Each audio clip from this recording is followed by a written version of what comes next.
오늘 우리에게 주신 하나님의 말씀은 에스겔 30장 1절에서 9절 말씀입니다. 에스겔 30장 1절에서 9절 말씀입니다. 구약성경 1196쪽 에스겔 30장 1절에서 9절 말씀입니다. 저와 여러분들이 한 절씩 교독하고 마지막 절은 합독하도록 하겠습니다. 또 여호와의 말씀이 내게 임하여 이르시되 인자야 너는 예언하여 이르라. 주 여호와께서 이와 같이 말씀하시되 너희는 통곡하며 이르기를 슬프다 이 날이여 하라. 그날이 가깝도다. 여호와의 날이 가깝도다. 구름의 날일 것이요 여러 나라들의 때이리로다. 애굽의 칼이 임할 것이라. 애굽에서 죽임 당한 자들이 엎드러질 때에 구스에 심한 근심이 있을 것이며 애굽의 무리가 잡혀가며 그 터가 헐릴 것이다. 구스와 붓과 룻과 모든 섞인 백성과 굽과 및 동맹한 땅의 백성들이 그들과 함께 칼에 엎드러지리라. 여호와께서 이같이 말씀하셨느니라. 애굽을 붙들어 주는 자도 엎드러질 것이요 애굽의 교만한 권세도 낮아질 것이라. 밑돌에서부터 수에네까지 무리가 그 가운데에서 칼에 엎드러지리라. 주 여호와의 말씀이니라. 황폐한 나라들 같이 그들도 황폐할 것이며 사막이 된 성읍들 같이 그 성읍들도 사막이 될 것이라. 내가 애굽에 불을 일으키며 그 모든 돕는 자를 멸할 때에 그들이 나를 여호와인 줄 알리라. 다 같이요. 그날에 사절들이 내 앞에서 배로 나아가서 염려 없는 구스 사람을 두렵게 하리니 애굽의 재앙의 날과 같이 그들에게도 심한 근심이 있으리라. 이것이 오리로다. 아멘. 할렐루야. 네, 에스겔서 계속 하고 있는데요. 네, 우리가 잘 알듯이 에스겔서는 저주의 성경일까요? 아니면 축복의 성경일까요? 축복의 성경이죠. 할렐루야. 네, 저주의 말씀들이 많이 나옵니다. 그러나 이것은 결국엔 우리를 축복하기 위한 하나님의 메시지라는 것을 기억하시길 예수 그리스도로 축복합니다. 1절에 또 여호와의 말씀이 내게 임하여 이르시되 에스겔에게 하나님의 말씀이 임하셨습니다. 하나님의 말씀이 날마다 임하는 여러분들 되시길 예수 그리스도로 축복합니다. 우리가 하나님의 말씀을 봄으로써 그리고 우리가 기도함으로써 찬양함으로써 예배함으로써 하나님의 그 말씀들이 우리에게 임합니다. 특별히 에스겔에게는 예언의 말씀이 임하였습니다. 2절 말씀에 인자야 너는 예언하여 이르라. 주 여호와께서 이와 같이 말씀하시되 너희는 통곡하며 이르기를 슬프다 이 날이여 하라. 슬프다 이 날이여. 슬프다 이 날이여. 어떤 것이 슬플까요? 오늘 말씀은 애굽을 향한 메시지를 이야기를 하고 있습니다. 바빌론이 우리가 29장 끝절에 바벨론이 이 이집트를 치는 그런 내용에 대해서 보았습니다. 30장부터는 이집트에 대해서 어떻게 하나님께서 역사하시는지에 대해서 그 무서운 말씀에 대해서 이야기를 하고 있습니다. 그러며 이제 너희는 통곡하라는 것은 이집트가 통곡하라는 것입니다. 슬프다 이 날이여. 이집트의 그 날이 슬프다는 것입니다. 3절에 그날이 가깝도다. 여호와의 날이 가깝도다.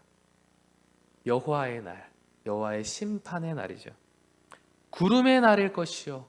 구름의 날이 어떤 날입니까? 어두움이 가득한. 구름이 끼면은 어두움이 가득해지지 않습니까? 햇볕이 내려쬐지 않는 그날인 것입니다. 여러 나라들의 때이리로다. 여러 나라라는 것은 이집트뿐만 아니라 이집트와 주변 국가들, 이집트의 동맹국들을 이야기를 하고 있습니다. 이집트는 그 한창 강대국이었습니다. 꺼지지 않는 그 강대국, 영원할 것 같았던 그 강대국이 무너지는 것입니다. 그리고 이집트를 떠받들고 있었던 주변 국가들까지 하나님께서 심판하신다는 내용을 품고 있습니다. 슬프다 이날이여, 여호와의 날, 구름이 날, 여러 나라들의 때. 정말로 슬픈 날일까요? 정말로 두려운 날일까요? 정말로 어두운 날일까요? 죄인들에게는 두려운 날입니다. 하나님을 떠난 사람들에게는 두려운 날입니다. 슬픈 날입니다. 죄인들에게는 어두운 날일 수밖에 없습니다. 그러나 의인들에게는 기쁜 날입니다. 회복의 날입니다. 새 날입니다. 구름의 날이라고 하는데 이 구름의 날은 구름이 끼면 어떻게 됩니까? 비가 내립니다. 단비가 내리는 날인 것입니다. 여호와의 날, 죄인들에게는 여호와의 날이 두렵습니다. 하나님의 날에 임하는 것이 두렵습니다. 그러나 의인들에게는 여호와의 날이 기쁜 날인 것입니다. 왜요? 하나님이 우리에게 오시는 날이기 때문입니다. 천국과 지옥이 이런 것입니다. 여러분은 여러분 지금 죽으면 천국 갈 것이라고 믿습니까? 아멘. 많은 교회들은 천국 갈 거 지금 여러분들이 죽었을 때, 아니면 여러분들이 나가서 갑자기 사고를 당했을 때 여러분들 천국 갈 거라고 믿으십니까? 라고 얘기했을 때 믿는 사람이 많이 없다고 합니다. 부흥 집회 다니시는 목사님이 그런 얘기를 했습니다. 천국 갈 거라고 생각하시는 분 손 들어보세요. 장로님들도 손을 안 든다고 합니다. 근데 우리 예수fun교회 우리 성도님들은 모두 다가 아멘이라는 거 화답한 걸 보면서 정말 건강한 교회라고 생각이 듭니다. 할렐루야. 하나님의 나라는 곧 다가올, 우리가 죽어서 갈 하나님의 나라도 있지만 이미 우리 가운데 임한 하나님의 나라가 있습니다. 누가복음 17장 20절에서 21절 말씀에 바리새인들이 하나님의 나라가 어느 때에 임하리까 묻거늘 예수께서 대답하여 이르시되 하나님의 나라는 볼 수 있게 임하는 것이 아니요 또 여기 있다 저기 있다고도 못하리니 하나님의 나라는 너희 안에 있느니라. 아멘. 우리가 예수 그리스도를 품은 자마다 우리 예수 그리스도께서 우리의 왕 되시며 우리가 하나님의 나라가 될 수 있는 것입니다. 그래서 우리가 교회가 되는 것입니다. 그래서 저는 이렇게 선포하고 싶습니다. 슬프다 이날이여가 아니라 기쁘다 이날이여, 가깝도다 하나님의 날이여, 가깝도다 생명의 단비가 내리는 날이여, 모든 나라들이 하나님을 아는 때이다. 이렇게 선포하고 싶습니다. 할렐루야. 이 고백이 여러분들의 고백이 되기 예수 그리스도로 축복합니다. 4절 말씀에 애굽의 칼이 임할 것이라. 칼이라는 건 바벨론의 칼을 이야기를 하고 있습니다. 애굽에 이 바벨론의 칼이 임하는 것입니다. 애굽에서 죽임 당한 자들이 엎드러질 때에 구스에 심한 근심이 있을 것이요. 구스는 어디를 뜻합니까? 에티오피아죠. 잘 알고 계시네요. 할렐루야. 애굽의 남쪽 경계와 맞닿아 있는 애굽의 밑쪽입니다. 애굽과는 유사시에 대비를 해서 신속하게 정보를 교환할 수 있는 사신들을 두고 있었던 애굽의 속국이었습니다. 지정학적으로 이 애굽이 무너지면 에티오피아가 무너지는 건 순식간이죠. 그래서 애굽이 패망한다는 것은 그 에티오피아도 금방 패망할 수 있다는 것입니다. 그래서 애굽을 절대적으로 신뢰하고 있었던 그런 나라라고 보시면 됩니다. 구스에게도 에티오피아에게도 패망과 패국을 가져오게 하는 사건이 이 사건인 것입니다. 그래서 구스에 심한 근심이 있을 것이다라는 내용이 애굽이 무너졌기 때문에 그들의 희망도 사라졌다는 것을 의미를 합니다. 그 다음에 애굽의 무리가 잡혀가며 라고 이야기를 하고 있는데요. 애굽의 무리라는 것은 일반적인 모여있는 무리만을 뜻하는 것이 아니라 이 원어를 봤을 때 군중 그리고 부를 뜻합니다. 그렇기 때문에 애굽의 군중들 뿐만 아니라 이 재물, 애굽에 있었던 그 모든 재물들, 그런 것들도 사로잡혀 간다는 것을 뜻합니다. 그 터가 헐릴 것이요. 터는 무엇을 말합니까? 기초를 이야기를 합니다. 애굽의 그 모든 기초까지 헐릴 것이라는 것을 이야기를 합니다. 따라서 애굽의 무리가 잡혀가며 그 터가 헐릴 것이라는 것은 애굽이 쌓아두었던 막대한 재산들과 그 모든 기초가 허물어진다는 것입니다. 할렐루야. 사실 이것은 우리에게 축복입니다. 만약에 우리가 애굽이었다 할지라도 이것은 축복인 것을 여러분 기억합시다. 왜냐하면 하나님께서 뒤에 말씀에 8절 말씀에 내가 애굽에 불을 일으켜 그 모든 돕는 자를 멸할 때에 그들이 나를 여호와인 줄 알리라. 애굽에게 저주가 내렸으나 하나님은 그 기초를 허시고 새롭게 하신다는 것입니다. 할렐루야. 왜요? 그들이 여호와를 알게 되기 때문입니다. 할렐루야. 여호와를 아는 것이 최고의 축복입니다. 우리에게 막대한 재산들이 쌓이고 우리가 모든 그 명예들과 모든 소욕들을 가지는 것이 다가 아닙니다. 그것은 모래 위에 쌓은 터입니다. 그러나 하나님은 우리를 예수 그리스도의 만세반석 위에 우리를 세우시는 겁니다. 할렐루야. 하나님을 아는 것이 지식의 근본입니다. 그리고 우리에게 최고의 축복이라는 것을 기억하시길 예수 그리스도를 축복합니다. 5절 말씀에 구스는 이집트라고 말씀드렸죠. 죄송합니다. 에티오피아라고 말씀드렸죠. 그리고 붓과 룻과 라고 얘기를 하는데 붓은 지금의 리비아, 그러니까 이집트 서쪽입니다. 서쪽에 이집트 용병들을 많이 파견을 했었거든요. 이집트의 동맹국입니다. 그리고 룻, 지금의 리디아로 추정이 되는데 이거 확실하지는 않습니다. 지금의 터키 서부 지역 쪽인데 이들도 상당히 용맹한 걸로 유명합니다. 그래서 이집트와 동맹국이며 용병들을 파견했다고 알려지고 있습니다. 그리고 굽도 마찬가지로 이집트의 동맹국 중 하나라고 되어 있습니다. 그리고 동맹한 땅의 백성들이라고 얘기를 하는데 그 외 모든 동맹 국가들을 이야기를 하고 있습니다. 전체적으로 봤을 때 이것은 이집트의 강한 군사들을 이야기를 하고 있습니다. 이집트가 얼마나 강대국이었나요? 이집트가 나아가면 모든 적국들이 벌벌 떨었습니다. 이집트의 군사들뿐만 아니라 이 용병들까지 무장한 막강한 군사였다는 것입니다.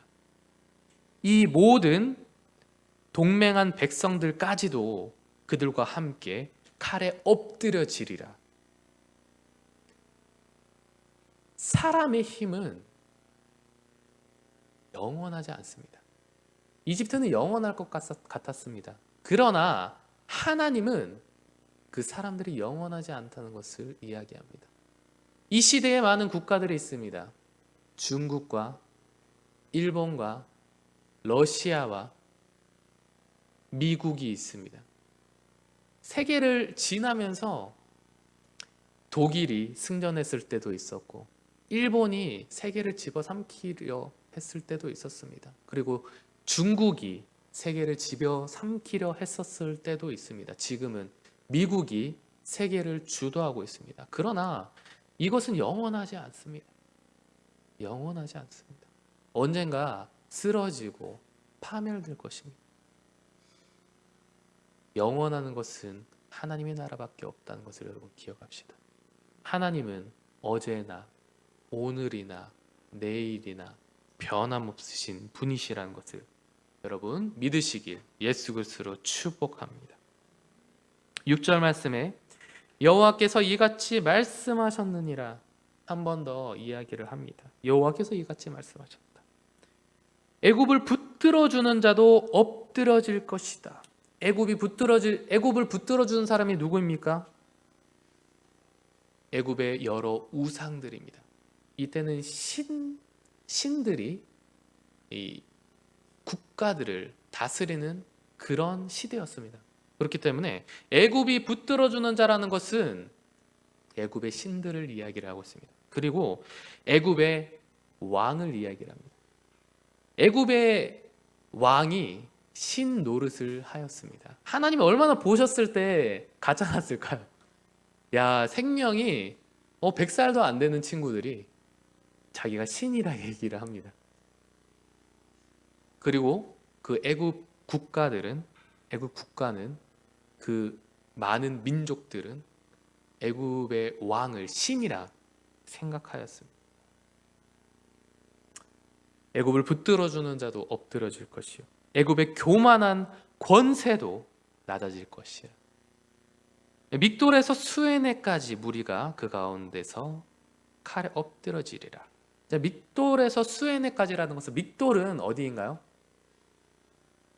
우리가 잘 아는 이스라엘 백성들이 홍해를 건너기 전에 믹돌에서 있었죠.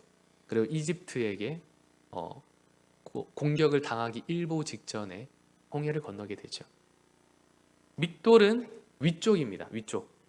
북쪽, 애굽의 북쪽입니다. 그리고 수에네는 애굽의 최하단입니다. 그래서 믹돌부터 수에네까지라는 것은 애굽 전역을 표현하기 위해서 믹돌에서 수에네까지라는 이야기를 많이 씁니다. 그 믹돌에서 수에네까지 애굽의 전역이 칼에 엎드려진다는 것입니다. 하나님은 에스겔 30장 4절에서 7절까지의 말씀을 통해 애굽이 의지하고 있었던 모든 동맹국들, 즉 군사들과 그리고 기초들을 허무시고 애굽을 붙들어 주었던 여러 우상들과 왕을 허물고 애굽 전역을 엎드려지게 하셨습니다. 하나님을 의지하지 않는 사람들에게는 이 날이, 여호와의 날이 두렵고 무서운 때입니다. 슬프고 어두운 날입니다. 그러나 말씀드렸던 대로 이 여호와의 날이 두렵고 무서운 때만은 아닙니다. 8절 말씀 다시 한번 보도록 하겠습니다. 내가 애굽에 불을 일으키며 그 모든 돕는 자들을 멸할 때에 그들이 나를 여호와인 줄 알리라. 할렐루야. 여러분, 애굽에 불을 일으킨다는 것, 어떤 의미로 다가오십니까? 하나님을 모르고 파멸할 사람들에게는 이것이 무서운 때입니다. 불이 일어난다는 것은 무서운 거잖아요. 군사들이 칼로 사람들을 찌르고 그리고 그 모든 집에 불을 일으키는 것입니다. 그러나 우리가 우리의 이 말씀을 우리의 입장으로 봤을 때는 불을 일으킨다는 것은 할렐루야입니다. 왜냐하면 신약에서 봤을 땐 그 불은 성령님이 우리에게 불로 임하시기 때문입니다. 그리고 모든 죄를 도말하시는 겁니다. 모든 우리가 쌓아뒀던 악한 권세들을, 그리고 사탄의 계략들을, 사탄을 물리치는 것입니다. 우리가 사람들이 우리에게 불편하게 행할 때에, 원수가 우리를 압제할 때에, 그리고 나를 괴롭히는 사람들이 있을 때에 우리는 불을 일으켜야 합니다. 무엇이냐? 하나님의 불을 가져와야 됩니다. 그 사람을 저주하고 꾸짖으라는 것이 아닙니다. 그 사람이 잘못이 있습니까? 예수님이 십자가에 못 박혀 돌아가실 때 하나님 이들은 잘못이 없습니다. 이들은 그들의 죄를 알지 못합니다. 잘못이 없는 건 아니겠죠. 이들이 죄를 알지 못합니다. 그들은 사탄의 계략에 놀아나고 있는 것입니다. 그렇다면 우리는 그들에게 하나님의 불을 주어야 하는 것입니다. 예수님이 그러하였듯이요. 예수님이 불을 가지고 오지 않았습니까? 예수님이 불을 가지고 왔습니다. 우리도 그 성령님의 불을 가지고 와야 하는 것입니다. 그리고 우리들을 저주하는 사람들에게 축복의 메시지를 던지는 것입니다. 그러면 그들이 변화되는 것입니다. 저는 그런 일을 많이 보았습니다. 제가 일을 하면서 수많은 사람들을 만나봤는데요. 저를 욕하고 꾸짖고 저에게 못되게 하는 사람들을 예전에는 저도 화를 내고 꾸짖고 저 사람 왜 저러지? 저주하였습니다. 내 입에 저주의 말이 나왔습니다. 그러나 예수 그리스도와 동행하고 예수님과 함께 하였더니 저주의 말이 사라집니다. 점점점. 그리고 축복의 메시지가 나옵니다. 그리고 그들 안에 있는 악한 권세들을 꾸짖고 예수 그리스도의 불을 가져오기 시작했습니다. 그러니까 오히려 그들이 처음에는 나에게 화를 내다가도 나중에는 저에게 미안하다고 얘기를 합니다. 아까 전에 그렇게 화내서 미안해요. 그들의 눈이 바뀌어 있습니다. 선하게. 여러분, 우리가 싸우는 것은 육체의 싸움이 아닙니다. 우리가 싸우는 것은 혈과 육의 싸움이 아니라 하늘의 영적인 그런 권세들의 싸움인 것을 기억하시기를 예수로 축복합니다. 하나님께서는 저에게 이런 메시지를 주셨습니다. 애굽에 불을 일으킨다는 것은 성령님의 강한 불이 임한다는 것. 그때 당시에는 정말로 불이었겠죠. 그러나 우리들에게는 하나님의 성령의 불입니다. 그리고 그 모든 자들을 돕는다는 것, 그 모든 자들, 그 모든 우상들, 즉 사탄의 계략들을 멸한다는 것입니다. 그럴 때 죄인들이 하나님이 여호와인 줄 알게 되는 역사가 일어난다는 것입니다. 할렐루야.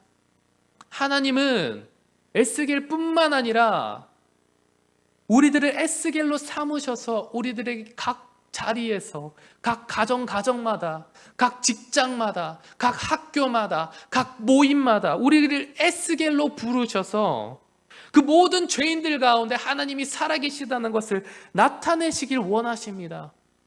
하나님이 살아계시는 걸 선포하길 원하십니다. 하나님이 우리를 들어 쓰신다는 것을 여러분 기억합시다. 예수님의 제자들이 그러하였던 것처럼 너희는 가서 모든 족속에게 제자를 삼아 하나님을 선포하라고 하시는 것입니다.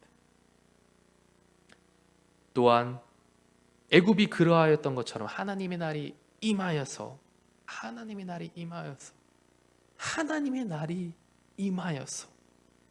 애굽이 의지했던 모든 것들을 도말하게 하시고 애굽이 쌓아왔던 모든 기초들, 즉 모래에 쌓아왔던 기초들을 말끔히 허물어 버리시고 그들이 하나님을 알게 하여서 예수 그리스도 즉 안세 반석 위에 하나님의 교회를 세우기를 원하신다는 것을 기억하시길 예수 그리스도 이름으로 축복합니다. 마지막으로 이 예화를 들고 마치도록 하겠습니다. 제가 신입들을 교육하는 일을 하고 있는데요, KT에서 신입사원들이 지금 기수가 제가 한 3-4기수를 지금 맡았습니다. 그런데 지금 맡은 기수는 6명인데 그 전에는 항상 하나님의 역사가 일어났습니다. 이 신입사원들의 입술에 할렐루야 아멘, 하나님 감사합니다, 이런 얘기들을 듣는 것을 제가 수도 없이 많이 봤어요. 그런데 이 신입들은 이상하게 그런 역사들이 일어나질 않는 거예요. 보니까 하나님을 믿는 사람들이 아무도 없는 겁니다. 여러분, 하나님을 믿는 사람들과 함께 한다는 것을 축복이라는 걸 여러분 기억하십시오. 그것은 무엇을 뜻합니까? 여러분들은 축복의 사람이라는 것입니다. 할렐루야. 이 6명에게는 하나님을 믿는 사람이 아무도 없었습니다. 그런데 이 신입사원 중 한 명이 이제 고아였거든요. 그래서 고아원을 다니다가 이제 26살 됐어요. 고아원을 이제 마치고 이제 사회에 나와서 일을 하는데, 이제 LH에서 이제 기초생활 수급이니까 지원을 해준 겁니다. 그래서 집을 투룸짜리 잘 괜찮은 집에 살고 있다가 이사를 하려고 하는데 KT에 도중에 입사를 한 거예요. 그러니까 갑자기 기초생활수급자가 말소가 된 거예요. 그러니까 LH에서는 처음에 승인을 해줬다가 이제 법무법인에 그 심사를 넣어야 되는데 탈락이 된 거예요. 그래서 집 계약은 다 해놨고 이제 빠져야 돼. 뒤에 들어올 사람은 있고 이제 오도 가도 못하는 상황이 생긴 거예요. 그러면서 저한테 얘기를 하는 거. 어떡하죠? 저 어떡하죠? 이제 집이 없어지게 생겼어요. 없어지게 생겼어요.